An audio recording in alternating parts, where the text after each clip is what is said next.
1 year from Pony from Space, Chapter 2, Leap of Faith. Jerry Lee looked over the papers once again. Inscription form, medical records, identification. She hadn't really read the medical records, mainly because it would be strange to send a sick foal to school, wouldn't it? Last evening, a unicorn stallion had walked into her office. Bust, he called himself. A late time inscription for a new student. A very late time inscription. The day before school starts. Now, it was only 1 more hour until the lessons would start. She was comfortable waiting behind her desk till the bell would ring. Jerry Lee thought about all the students she'd see again. Now a new face would be between them. She could only hope Diamond Tiara wouldn't target him. No matter how many lectures that filly got, Jerry Lee had never been able to convince her to change. The magenta mare sighed. She memorized the data. Name, Early Stride. Gender, male. Tribe, Pegasus. The sound of the school bell made her flip her ears. Time to go. She put the papers in her saddlebag and carried it through the hallways. At first her hoofsteps echoed through the building. By the time she had reached the classroom, the sounds were being overruled by the cries, moans, laughter, and chatter of dozens of foals, all tribes, colors, genders. She had to slow down a bit as the children sauntered in the way. Inside the classroom they took place at their benches. Jerry Lee carefully put down her bag next to the desk. The sound of chatter hadn't died, however. It was like the buzzing of thousands of angry bees. "Silent, every pony! Playtime is over!" Jerry Lee declared. The tattering continued. Only a few foals had listened to her remark. The new colt immediately caught her attention. "Red mane?" covering his left eye. "By God! Where were his wings?" He was sitting on the farthest bench. "Silence!" she demanded again. This time a silence ruled the room. "Okay, welcome to the new school year," Jerry Lee continued. "I know we had some long summer holidays, but now is a time for learning." Half the class groaned. Now, learning can be fun too. Aren't you ever curious about what's out there?" The new colt in the back nodded furiously. Most people dropped their heads in boredom. "Now, most of you are familiar with each other, but since we have a new student this year, we'll be using the first term for introduction. Isn't that fun?" Diamond Tiara sighed deeply. "You can start, Diamond." Boring." Diamond Tiara walked out front. The pink earth mare elegantly swayed her mane. "I am Diamond Tiara, and I am the most important filly in town. Be ready to bow for me." Jerry Lee face-offed. "What? It's true!" Diamond protested. "Just sit down," the teacher replied, her hoofs still covering her forehead. When half the class had introduced themselves, it was finally Stride's turn. He shyly walked to the chalkboard. He had trouble with crowds. He breathed deeply before he spoke. "Hi, I'm Early Stride. I'm new in town." "Where did you come from?" Jerry asked. Stride looked at the desk before him, unable to face the ponies in the classroom. His ears were folded. Manhattan." Jerry turned her head toward the class. "Does any of you have any questions for Stride?" "Yes, Snips?" "Have you ever seen Trixie perform in Manhattan?" Snips asked. Stride shook his head. "No, I haven't." Jerry turned at the class again, waiting for some pony to raise their hoof. A brown colt did so. "Do you like video games?" Stride nodded. "Yes, I'll play them from time to time." "Awesome!" No more foals were lifting their forearms. "Yes, Twist? Do you like candy?" "Most, but not licorice." Even whilst answering the questions, Stride didn't turn his eyes towards his audience. It bothered Jerry.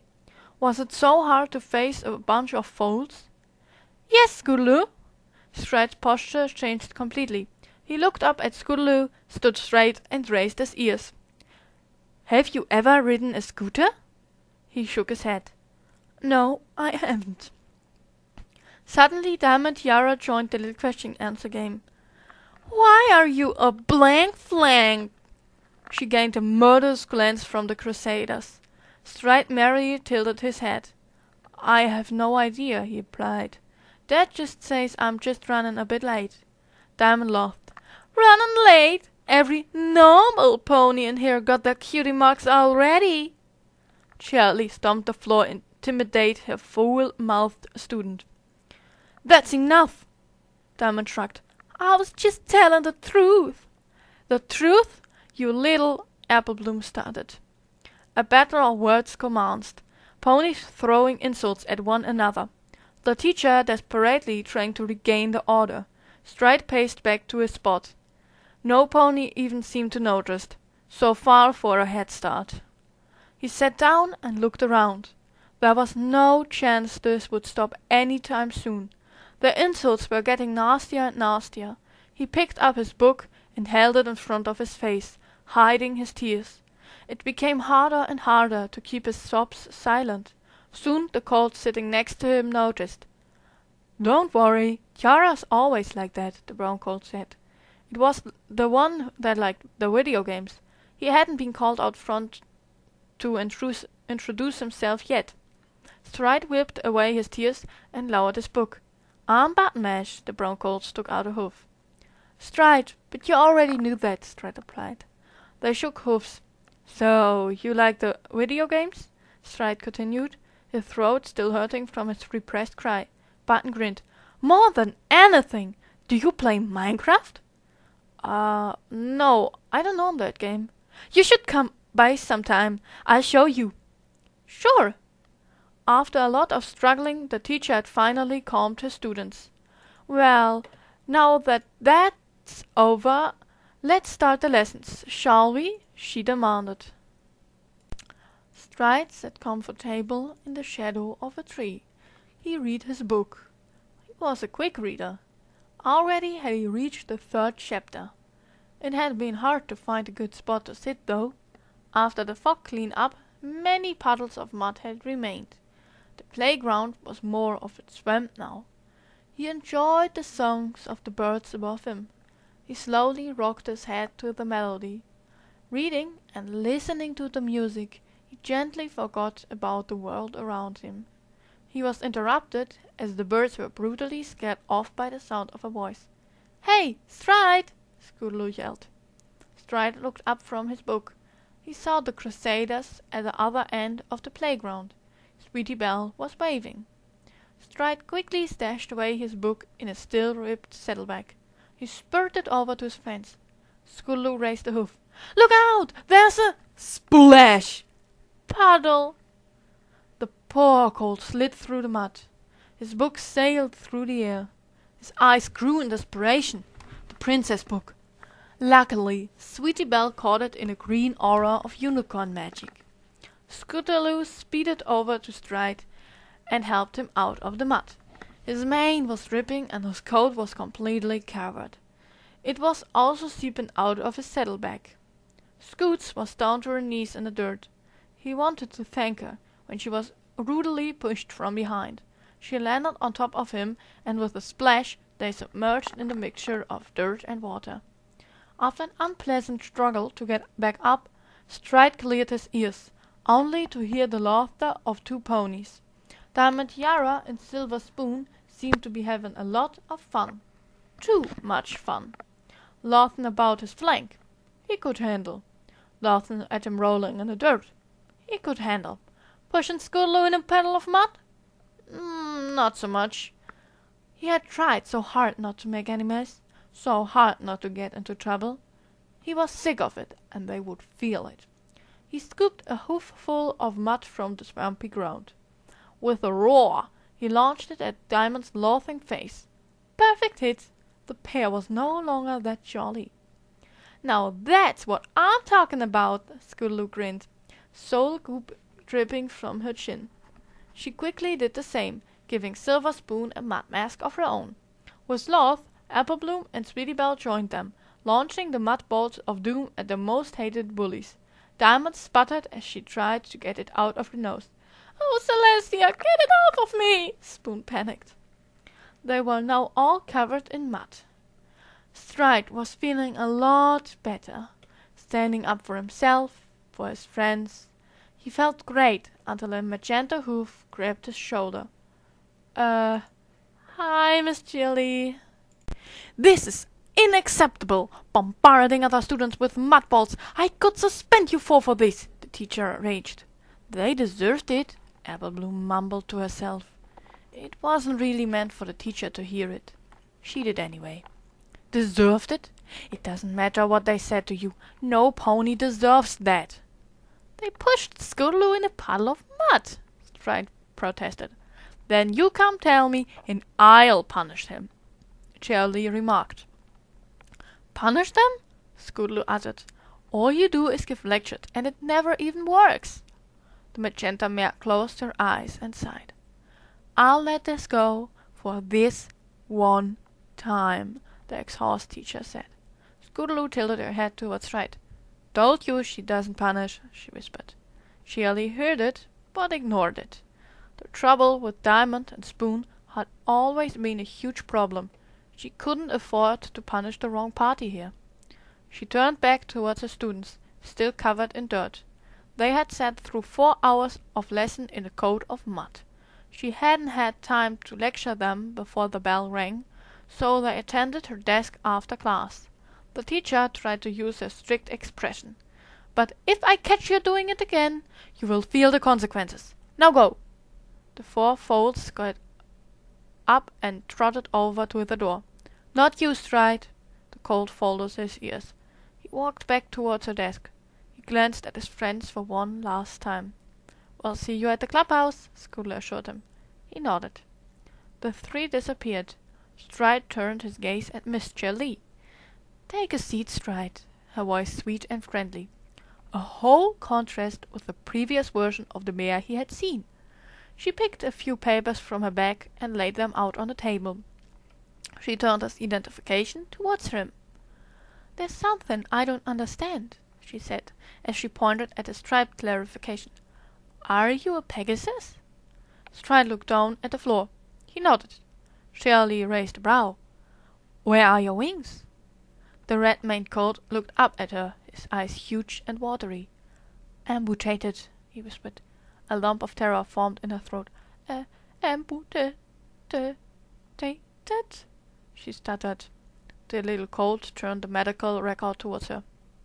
Amputated, he repeated. Shirley stared at the text in front of her. Why hadn't she read it? It held diagrams, pictures. One photo was a magic scan.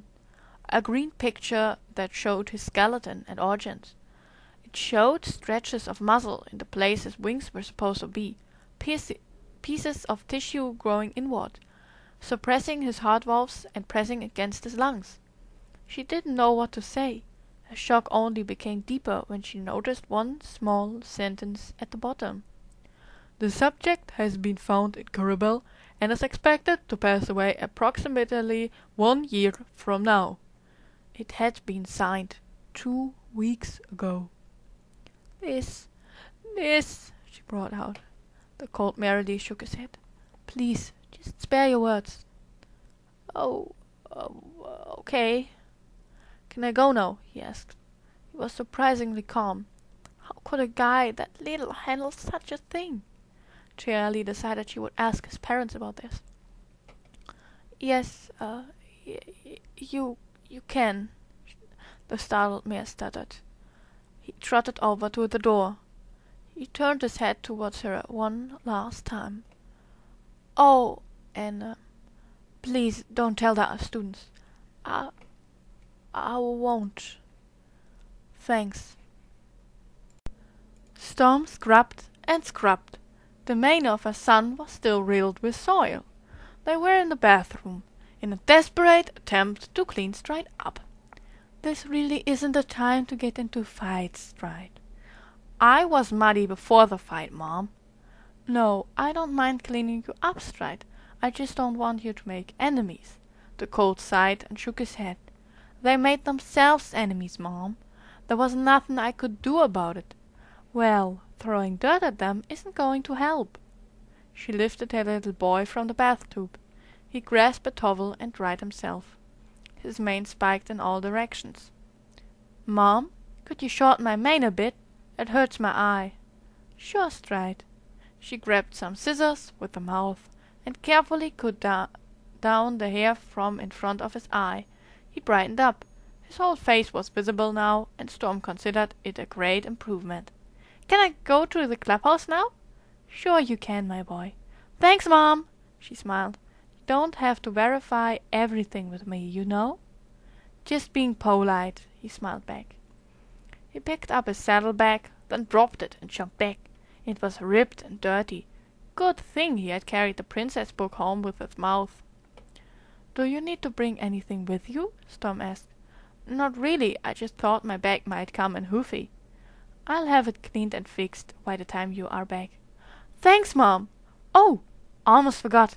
He trotted out of the bathroom. Stride's bedroom was now fully equipped. The wardrobe was filled with rugs and sheets. It also held some ties for special occasions. His bunny puppet lay on his bed.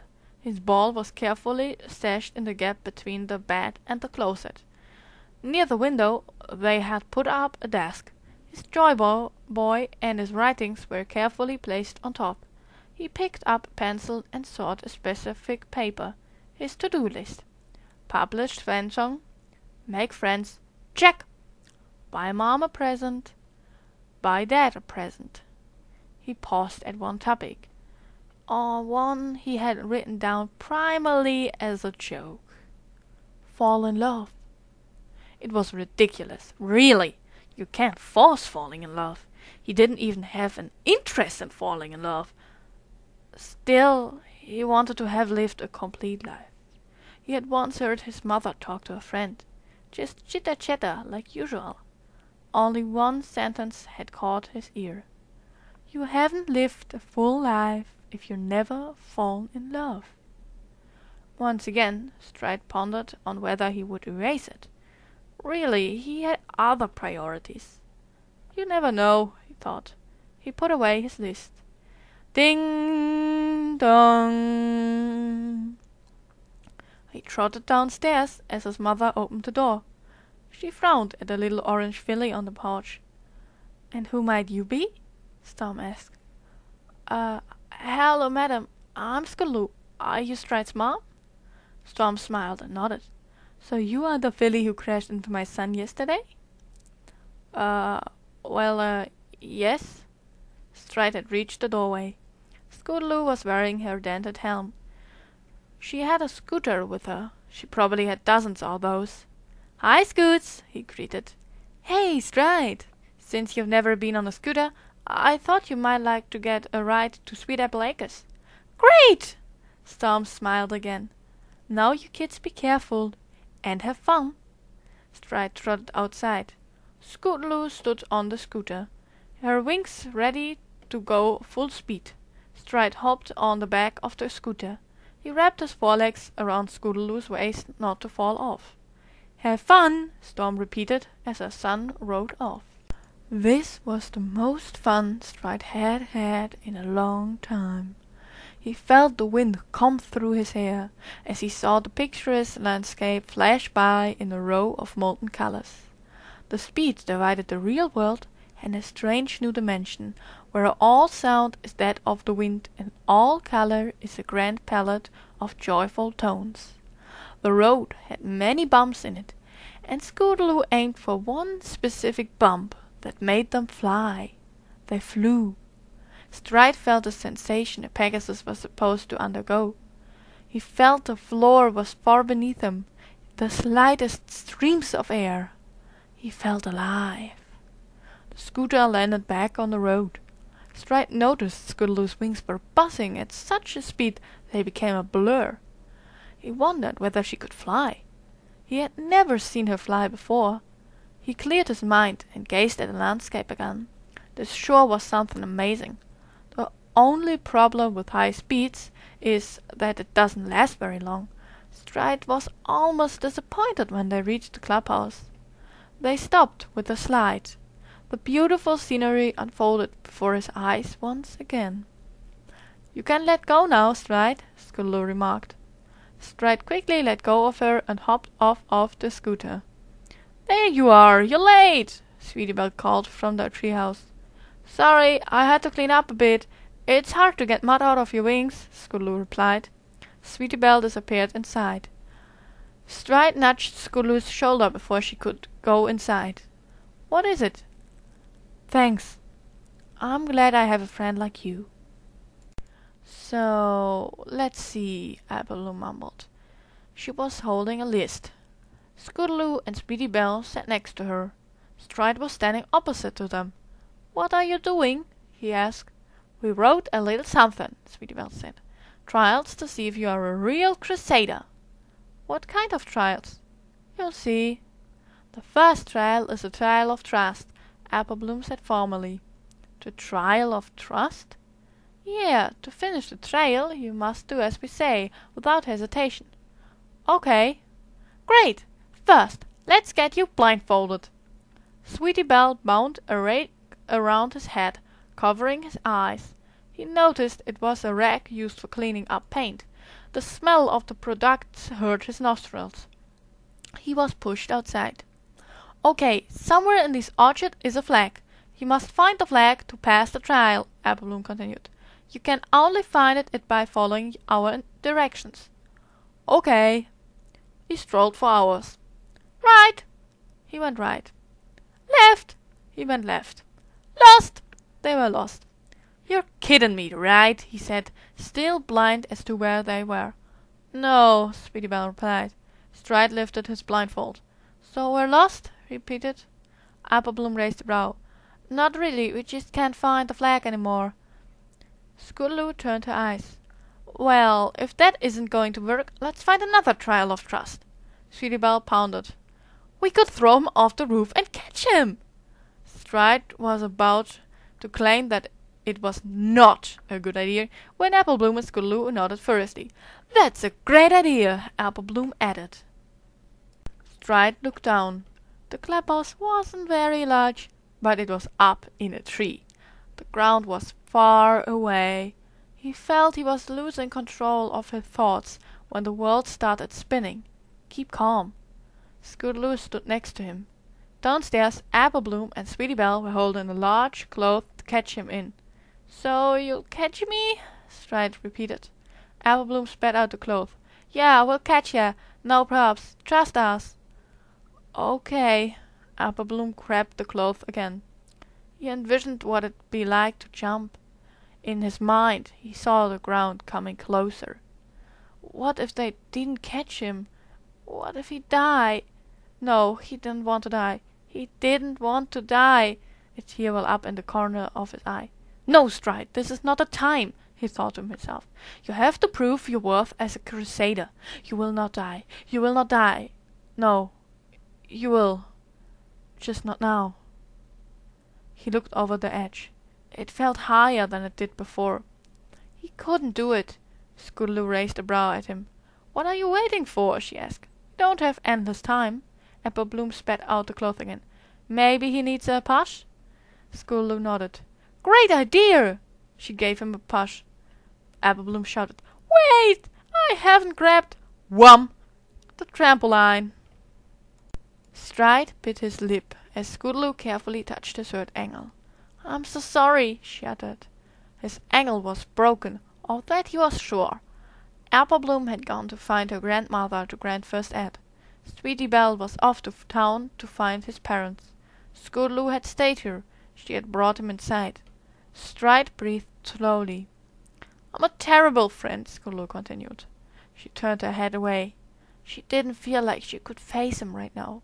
She had pushed him off a treehouse and broken his ankle. No, you're not, he replied. She turned her head back. Huh? You are the best friend I've ever had, Scootaloo, and do you know why? Because you dare admit the contrary, he said. I broke your ankle. Well, accidents happen? He smiled painfully. She smiled back at him. It was so hard to believe a pony could be so forgiving. Applebloom opened the door, followed by Granny Smith. Let's see what we've got here, the old green mare said. She walked towards Stride and pinched the ankle. Ah! He screamed. Yep, broken, Granny Smith concluded. Applebloom was worried. So what we do?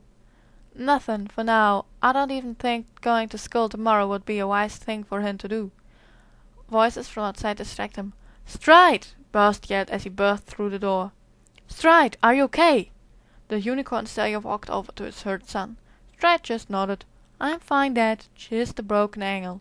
Scootaloo tilted her head. Had she heard that correctly? Just a broken ankle? Thanks, Celestia, Burst whispered. Let's get you home, shall we? Stride got up carefully, his broken hind leg folded against his belly. He grimaced. Alone again, Scootaloo heard him mumble. He three-legged after his dad. Sweetie Belle stepped aside for the stallion. Compassion was taken over from Scootaloo as she said, Wait! Stride and his father turned around to look at her. What would she say?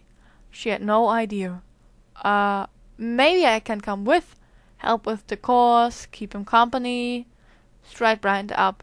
Burst noticed his son's enthusiasm. Sure, come along, he said.